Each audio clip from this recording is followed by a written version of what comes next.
Yeah, yeah. Check. Yep. Working on it. Jenna, check with the.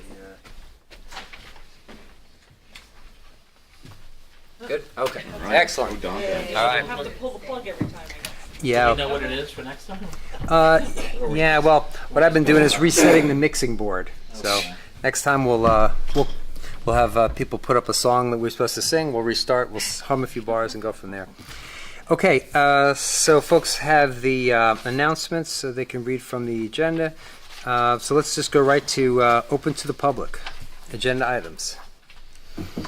Comments from anyone? Francis? I'm a coming. Despite everything, you come. Francis Gavigan, everybody knows who the hell I am. Coming on 30 years. I was glad to see that you're going to have another meeting about the construction office and the information that's on the back. What I want to point out to you is what I learned. I went down there and took copies of all of this stuff, which I can share to you along with their various and sundry regulations. But there's also, to put it simply, like East Amwell, West Amwell has a proprietary government system that they use for financial reporting called Edmunds. They have Edmunds, like in East Amwell, has the ability to print reports. However, the reports that you've gotten, when and if you've gotten them, and I think including this one, are not Edmunds reports, they're constructions. I have Oprah requests filed on their monthly reports and their annual reports, and I understand that there's more information given to West Amwell government than to East Amwell. But a simple thing to share with you is like the historical data for the construction office, talking about growth and all this other stuff, was in 2023 they took in 481,748. 22, 302,000 These are dollars? dollars. Okay. Dollars. Now, where that's probably the commingled funds, but I'm saying that an audit of the financials and the Edmunds and the accounting and the reporting would be indicated, if not by the township, by the state, to find out where I think there's been a little bit of, I suspect, and so I ask and question, because that's a legal device, that there may not have been the full transparency and reporting of the monies paid by both East Amwell and West Amwell taxpayers, which is a DCA kind of a matter. So if someone would look at that, and I know you're negotiating with them, but you're going to want to get the Edmunds reports for East Amwell coded things, and they can get down to it. Starting in 2017, it was 219,000. So it's more than doubled in 6 years of Do you know when income we went to reported. West Amwell or no? When did East Amwell contract? It was a number of years back, I'm 18, told. I think it started 2018 going or up. 17, something like that. Yeah, 18. 17. Well, it jumped up in 2018, whatever, but then there was COVID and slowing things down. I'm not an accountant, I don't. But I do have a pretty good nose for sniffing out stuff, and I know it when I step in it, and I think that not only the East Amwell taxpayers and you as a committee, before you enter into an agreement to renew or anything, need to do some trust but verify due diligence, and things like that. I have been given a number of names who are people that are not happy with the service that they've received. And I can share that, but I'm not going to put people out there in the public. Most people, when I've talked to them, it's like, well, it's okay now, but whatever. How much did you say they were up to, grossing like 400 and change now? $481,748. historical data for the construction office. And Francis, for what period is that? That's 2023, 20. last year. So Al, what was the data that they gave us? Because you may be looking at a data that's both West Amwell and East I think Amwell. Yes. Because I'm probably looking yeah. at mixed. because the data Yes. we got was what, 122,000 in revenues taken in Yeah, from 121,898. But I will ask if they could produce a report from Edmonds. Yeah. As far as Yeah. digging all the way back to Yep. 2018. The I mean, I don't even know when they permits and ended the up getting that type software. And the whatever. Mhm. You know, your CFO can talk to their CFO and they can pull that stuff off. Mhm. You know, and I can. And if someone needs to ask and not play nice, DCA or the state to maybe do something, I volunteer, because I volunteer for a number of things. But I don't think the issue are the inspectors. You know, I think it's the way the office has been run. There's a new young lady there who, fortunately, when I went and got all this stuff, was very nice and helpful and all of that. But I think we need to all be on the same page financially, and I think we need to be protected. And with the pending foreclosure and liens against green energy, West Amwell is going to have some really serious financial hurt coming their way. So if nothing else, and hi West Amwell if you're watching, you've got some leverage. Now, one of the challenges last month was that, well, people don't want to have to go up to Asbury. And the reality is that everything can be done online with DCA. If you need to talk or meet with somebody, that's a different thing. Yeah, the Asbury office, they don't have any software currently. The So project- filing with DCA? You have to go up there. Or when the person comes here, twice a week for 2 or 3 hours a Fill day, it. then yes, we can do it that way. But the software isn't up and running just yet. Is it anticipated to be up and running? You know, It's anticipated, checks in but the mail. yeah, but you know how that goes. But, even if you enter into something that it's okay, it's going to be that you'll do it, and it'll be the right to cancel at any time, should there be. And a side-by-side of the fees you're being charged versus DCA's fees, That's provided. that's back there. provided back there? Yes, ma'am. I mean, just got Yeah. No, I appreciate everything you're No, doing and that's everything all. you've done. I will check on the Edmonds report for you. Yep, and all Tomorrow. that other stuff.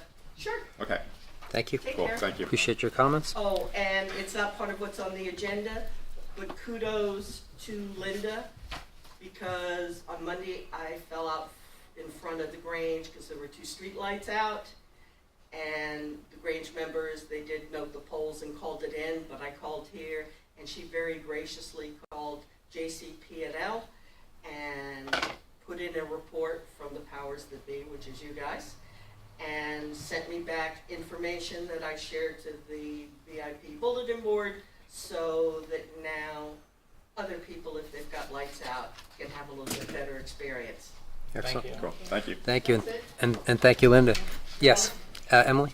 I'll make this quick. Emily Deadweiler, East Amwell. Just following up on a couple things that Francis said, just primarily for the record. She made a reference to green energy. It's Green Medicine, New Jersey, so easy, but I just want to put the facts out there. And yes, they did, they have been foreclosed upon. There are multiple liens on that property, some are from their. Can you explain for anybody listening what that is, just briefly? Yeah, so the Green Medicine is the cannabis facility that was put in West Amwell. And the only reason this is relevant to us for a second, so they, is because about $150,000 of West Amwell budget was being, this coming budget, they were counting on $150,000 from that company. So that kind of causes just some awareness, just to be aware. That's all I can say at this point. I don't know what will happen, how they'll have to fix that. I do know I was literally sitting in a West Amwell Township Committee meeting when the time, I think it was Gary Hoyer was the one who made the statement, was that they made money off the East Amwell deal. They may have been referring to the $5,000. that they make. But that was said, I don't wanna say it's on the record, because I'm sure it's not in the minutes, but I was in the room when it was said. So just bringing that up. Thank you. Thank you. Okay, seeing nothing further, going once, twice. Okay, thank you, everyone. So without objection, we're closed for our open to the public segment. Approval of minutes. Have folks had a chance to review September 12, 2024 regular session minutes? And if so, are there any needed edits? Seeing no one has edits, would anyone like to move approval of those minutes? So moved. Do I have a second? Second. Second. All in favor? Aye. Aye. Opposed? None. Abstention? None. Okay, we're gonna hold the September 25th, 2024 special meeting minutes. Linda's gonna have those available for review and review by us next Township Committee meeting. Okay, so on to item 8, special discussion segment. So first item, Construction Department Services Update. I'll give a quick summary and Al's free to jump in as well. So Al and I met with West Amwell recently, and Al's been collecting information. We have a side-by-side comparison of the fee structure, which Al has printed and provided to the public, both in the back of the room and I assume on the website too. No, Is I it? put it on the Okay, website. so we can put it on the I don't have website for access. folks to look at that. I can put it up. Okay. Yep. So that way folks can take a look. You know, the summary seems to be, they're pretty close to the state numbers in terms of the application fees, construction application fees. Some of them are a little higher, some of them the same, but everybody take a look. But we got good information on that. We had good discussion, you know, letting West Amwell know that the most important issues for us include, you know, responsiveness when township committee members or employees or our residents have business before West Amwell Construction Department. They were amenable to responsiveness. We wanted to get some additional data and have some more detail in reports, both in our end-of-year report summaries and in monthly reporting. And so Al continues to work on that. If anybody has ideas about things that we should capture in that data, you know, please let us know. Al would be the right person to give that information to. So that's reporting.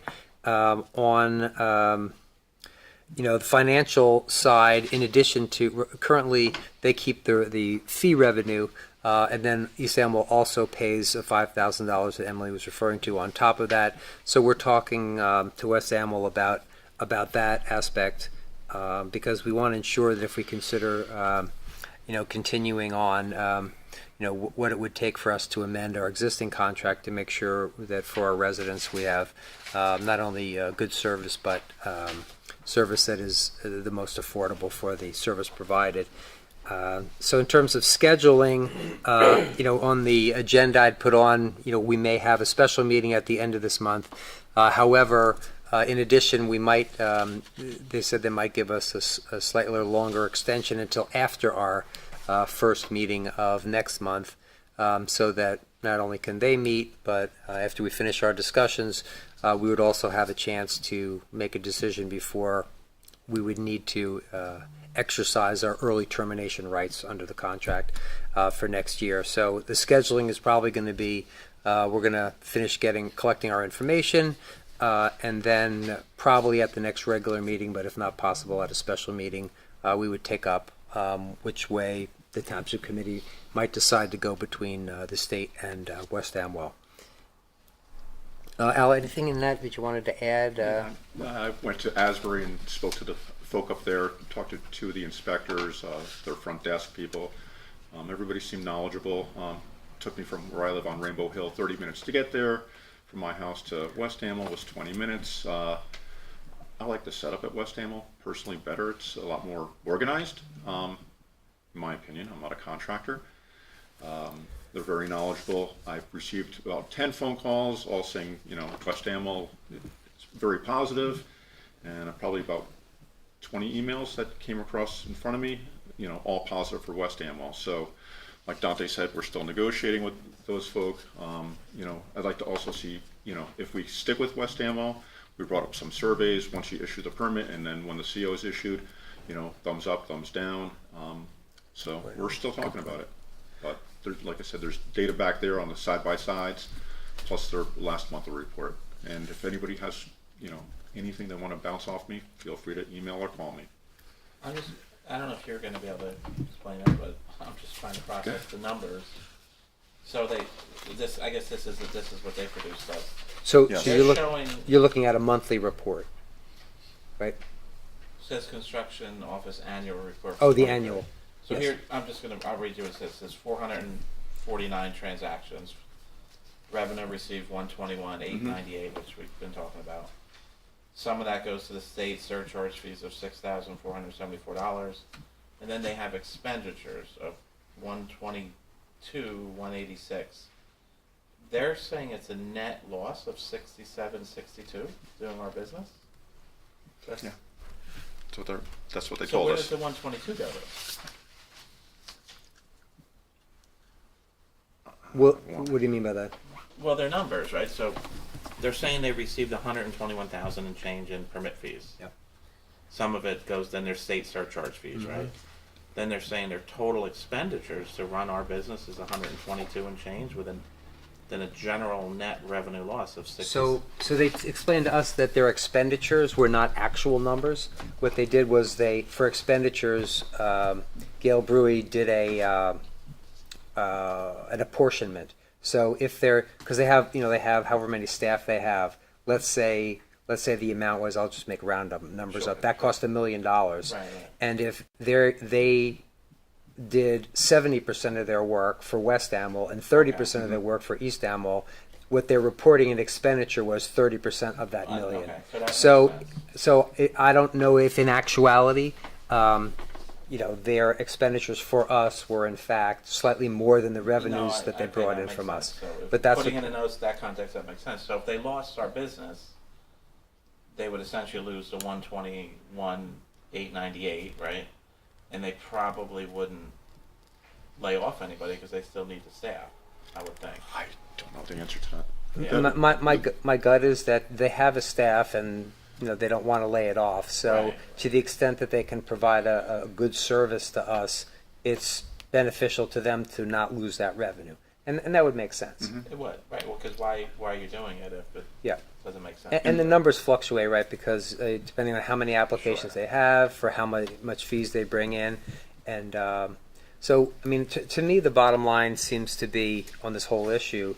The one advantage that West Amwell clearly has is our contractors like the fact that they can go in person there, and it's closer than going to the regional office for the state in Asbury, and so if that can be maintained while at the same time we get good responsiveness, we deal appropriately with however much we're adding to the fees that they're getting, and we had demanded, and thank you for reminding me, we had suggested that they have customer service surveys with each thing they do, because given the comments we've been getting from members of the public and contractors, there ought to be an easy customer service way to collect that data at the point of service.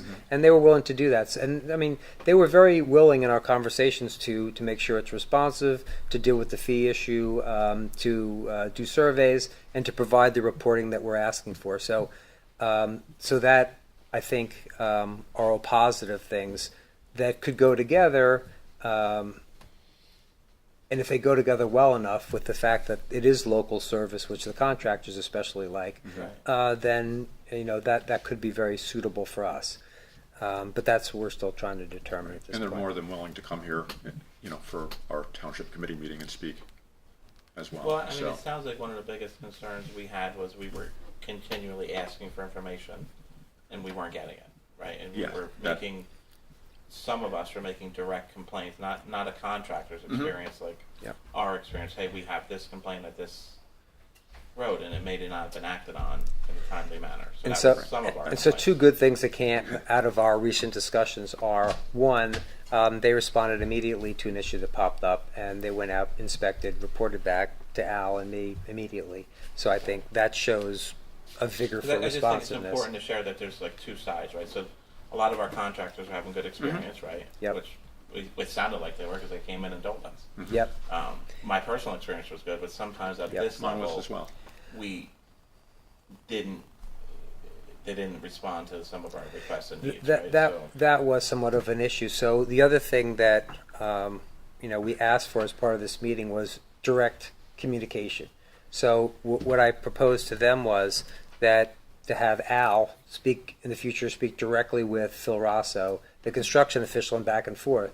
So any issue, any problem, any complaint, direct communication, no problem with where the communication is going or asking for info, and that we get prompt and timely response. So that's been the nature of the discussion. So the discussion has been very helpful in that regard. So where that leaves us, we all can decide. But I especially want residents, to know what issues we think are important when we're trying to protect their interests, and also suggest to us if we do consider, renewing with West Amwell in this way, that they tell us some information they'd like to make sure that we get, because any information we get monthly, we're going to include in our monthly reports like we do for everything else. And so if people want information, we want transparency, of course. So let's make that happen. They said, just tell us what information you want. So, no, that sounds good. That sounds like Yeah. good stuff. So, Yeah. glad to hear that. and positive on the state side, the folks we talked to and contractors who came last time said the state was doing a very good job. They were very responsive, and I think they call them TAs or something, that when you Technical call advisor. there, you get them, that they're excellent. So, at this point, I think both of the potential service providers are going out of their way to provide good service. So, I think we should be very pleased with the discussion we're having, because I think it's going to lead to a better situation for our residents, whichever way we go ultimately. Right. And we also discussed the fees and see if we can renegotiate that, and they're more than willing to talk about that. Okay. So we can get into this more, but that was just the That's the update, gist. because it was important and folks came and expressed last time we wanted to share with the public and with anybody here today and township community members. So that's where we've gotten to. Linda, does this all get entered into the record, like the paper that we have back there, or no? Like the fee schedule, or in our record here? Well, she's going to post that on the website so people can get Website. access. So it's part of the packet for today, so people will be able to see it in addition to folks who came Okay. today. Yeah, so take a look through it. Give us your thoughts. In the end, I'm confident that either way we go, we're going to get a better situation for our residents, both service-wise and financial-wise. Okay, anything further on that? So the second item I just wanted to give a quick update on was traffic calming. So, I've lived in the town a long time, and there have been long-standing concerns about speeding through Ringo's Village. And it was always told to me that, it was impossible to get DOT and other folks involved in it. So the good news is, after reaching out to the Department of Transportation, I've been able to have a number of discussions with them and had a meeting with them earlier in the week, and they were very responsive. So some of the issues that I had asked them to consider would be restriping the lanes in Ringo's Village to make them narrow enough, because narrower lanes encourage drivers not to speed through like it's a highway. To also have some striping that deals with where John Ringo's Road comes south and dumps into 179, because right now you just have two, a county road and a state road just coming in together, that's a particular spot of concern, and that's where our crosswalk is for people going from one side of the street to the next, right near Wirtsville. So they were very receptive to that notion, and they will be getting back to us by Friday with some things that they could work on. In addition, I talked to them about the speed limits and giving notice of speed limits and ways that we could do that, I think, better, so that we would make sure make sure drivers are much more alert and aware about what the speed limit is and if they are speeding. We talked about the issue, we don't have a police force, so we need a number of these measures, hopefully, that will make it a safer place. There's some other things as well, flashing possibilities, flashing lights or push buttons, for residents to go in the crosswalk. on that side of it, I asked them to get us more descriptions, vendor information, and cost information, so that as a town we can take a look at that. I shared with the RVAC committee that we're going to be getting this information, so we'll ask them to take a look and give us their suggestions. Members of the Township Committee will chime in as well. Residents should also. I was pushing for them to, if they're able to do some of the striping that would help us immediately, whether we could get that very soon. And it seems like that's a good possibility because striping needs to be done before the winter, so it puts us in a place where if we can come to agreement with them and get the county to sign on, we could get those done pretty quickly and start changing the nature of that for residents. I have been in contact with the county and we'll be following up with them to give them feedback about how the meeting went with DOT, and I fully expect that they would be very sympathetic to the plight of our town and having a nice little downtown, but one which has a county road and a state road going right through together, and in fact merging right in the heart of our downtown. So those are some of the things that are on the table, and we'll be taking it up again soon, but I wanted folks to know that's what we've been working on. Questions or comments from anybody? No, sounds like a good. Yeah, good job. Okay, so that's an update on traffic calming. So we're up to item 10, consent agenda. Yes, Al, did you have something? No, Consent agenda. Couple notes first, just for the public. 2024-10 and 2024-12, return of unused escrow funds. These are situations where applicants have put funds into escrow for projects, and when it's unused, we can send it back to them. There's a veterans tax exemption in there, which is 2024-113, 2024-114, where we propose to reject bids for telecom services because the bids we got were higher than what we believe the goods and services are worth. That's for a new phone system here. Yeah. Outstanding checks, authorized bills. So the final thing just to mention before we consider this is 24-111. So this resolution to rescind the resolution we did last time to join the Skylands Regional Health Insurance Fund. Apparently the fund gave us the wrong forms as part of our resolution, so they sent us the proper ones. So we're not making a different decision at this time. What's proposed is that we approve and end up signing the forms that they were meant to send us when we dealt with this previously. So for knowledge sake of the public, that's where we are. Anyone have an issue, need to pull any of these off for independent discussion before we vote? Okay, hearing none, may I have a motion to approve resolutions 2024-110 through 2024-116? The motion. Okay, do I have a second? Second. Okay, all in favor? Aye. Aye. Opposed, none, abstention, none. Linda? Ms. Casper Bloom? Yes. Ms. Denton? Yes. Mr. Nardi? Yes. Mr. Gendes? Yes. Mayor DePiero? Yes. Okay, item 13, approval of bills. May I have a motion to approve the October 10, 2024 bills of the evening? So moved. Thank you. And a second? Second. Go ahead, Bob.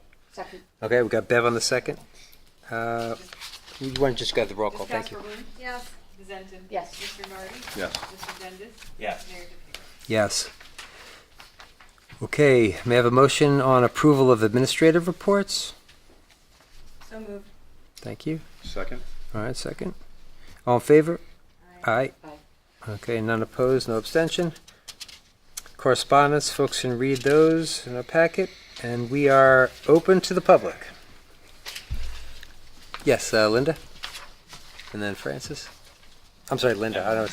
Emily, let's go with Emily. Yeah. Sorry.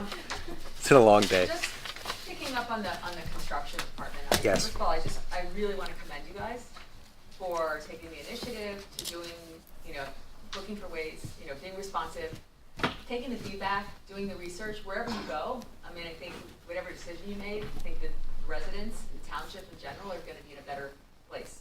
So I just need to acknowledge, because I know I will complain too sometimes, so. What's that? So that's first, and then in response just specifically to the contract, a couple things just come to mind. Would they be amenable to some sort of service level agreements, right? Maybe not turnaround time on permits or turnaround time on, because those could be very, you're missing information, it's very hard to measure. But certainly turnaround time on responsiveness from you, from the committee is a good start. And then I think they already have some they're pretty responsive in my experience, and I think they already have some pretty straight timelines for inspections. So I think that's probably a place, that we're already okay, but I feel like, you got their attention, and I think that needed to happen. And we don't want to go too far, but something like that, just throwing it out there for ideas. And then the state does have, I remember looking for this at one point, like sort of boilerplate contracts to start from our shared services agreement. They're not what you have to go with, but throwing it out there in case you want to look at what the state had to say about that. Okay. Might be helpful, might not be helpful. But that's really all I had to say. Okay. Yeah, and Emily, when I've been to West Amwell twice and to DCA once, and West Amwell's been extremely responsive to me, and we opened up that line of communications like come to me, and they gave me their word, and Yeah, no, you yeah, Got the mule's you attention. got them. Yeah. You got their attention, and now it's just a matter. Figuring That's it what out. happens, right? You take, it happens with any kind of service provider. And again, you may still go with the state. I think you've got now two really good choices. And I don't have an opinion on either particularly. It's not my place to, not my expertise. I haven't done much in construction, but I just think in general, I'm just acknowledging that. Yeah. thank you. Picking up on traffic, one thing I was wondering about is, for some reason I decided to try to walk to Deli. I think my husband dropped me off, and then I tried to walk up to, was it the Carousel Deli? And there's no sidewalk there. It's like, and I'm bringing that up because, and I'm sure you're aware of it, but just thinking forward to when we have the affordable housing units there, that they're going to try and walk there no matter what. They're going to try and walk to that deli, and maybe it's something we can get ahead of. I don't even know how we get ahead of it. I'm just putting it out there. You probably send it to the planning board to deal with, but. So you're talking about the general store or the carousel? It's the one that's across from Mom. Further Right. up, further north, right? You can't, there's Next to the bank. where the bank is. Yeah, no, I know, I go there Yeah. every morning, I know. Yeah, it's a helpful thought. And let me just say on that, Candy Wiggum was here today, as part of our VAC, and she was, mentioning the importance with the affordable housing unit eventually coming online, to make sure to include that as part of whatever we're doing down there. And I think your comment on the sidewalks and things as well. So I think they're both good comments. Thank you. Yeah, sidewalks and probably at least motion sensitive lighting. I don't want to light up the sky. Yep. But we do need the safety there. Yep. Thank That's you. all I have to Thank say. you. Appreciate the comments. Coming again. Oh, Andy. Francis and then Candy. Eddie, go ahead. It'll take me half hour to get there.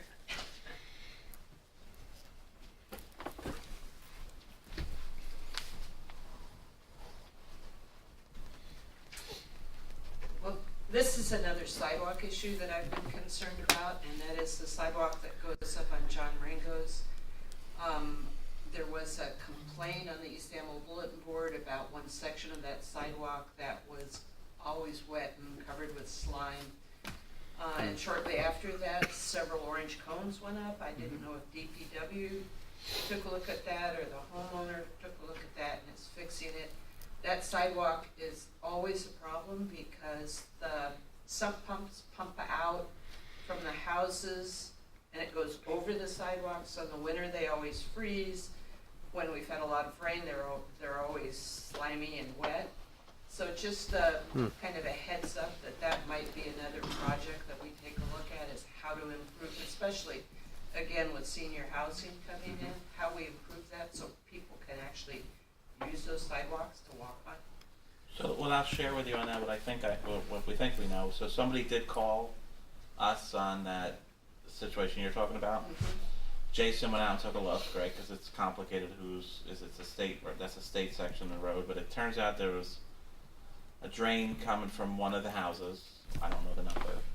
Something about a leaky pipe. It filled up, I guess, in the basement, and it was draining into the. I think they call it like a curtain drain or something. But I don't think this was a sub pump. But I can check with him. So the water got in there, so it was a constant drain. It was plugged for a while, so it was trickling out.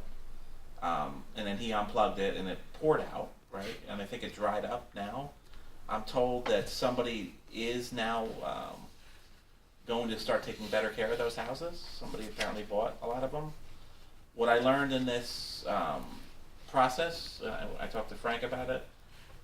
Apparently we don't have a sidewalk ordinance here or a usable sidewalk ordinance where folks would be required to pump their gutters or basement drains or their sub pumps. There's no way to enforce it at the moment. We kind of, you looked into that a little bit, I think, Frank, right? And we started Yeah, the we have conversation. some drafts that you guys will be getting soon. Yeah, we started the conversation on what that looks like. Every town has something different, right? Like the town where I work, like if snow was on the sidewalk for 24 hours, they could enforce it, right? So we apparently don't have anything like that here in East Amwell, and you may know more about it than I even would. But so I guess this committee's going to have a conversation on what that would look like if we try to enact some kind of sidewalk ordinance to deal with these problems. It's a conversation that hasn't happened yet, but it's in the infancy stages. So we're going to look at it. So I guess stay tuned on that. But we are aware. What I would tell folks too with the bulletin board, right? Like we don't always see the bulletin board. You know, I do check social media every now and then, but I'm certainly not studying the bulletin board for a complaint. Somebody happened to call me on this. I called Jason. It may or may not even be a township responsibility because that's on a state road, that section. But we weren't going to split hairs over like, is this our responsibility? Who else is going to take care of it if we don't? So he went out there and cleaned it up. It was his cones, our cones. I think it's dry now, right? I go by it a couple times a week. I think it is dry now. Yeah. But again, after rains or in the wintertime, that sidewalk is a mess. Just that section, so it's water not draining. No, it's all up and down it, from the Grange. Most of those houses have sump pumps that pump out to their driveway, and then it runs down the driveway over the sidewalk. And so the sidewalks often. Forgive me, but those sidewalks are relatively new, like not there forever, right? They're newer than. Well, I know they came after 2014. They came after I moved here. I know that. Like, I'm I've not been sure here. exactly when they came. So that kind of stuff should have been addressed like when they were put in, but it somehow got overlooked.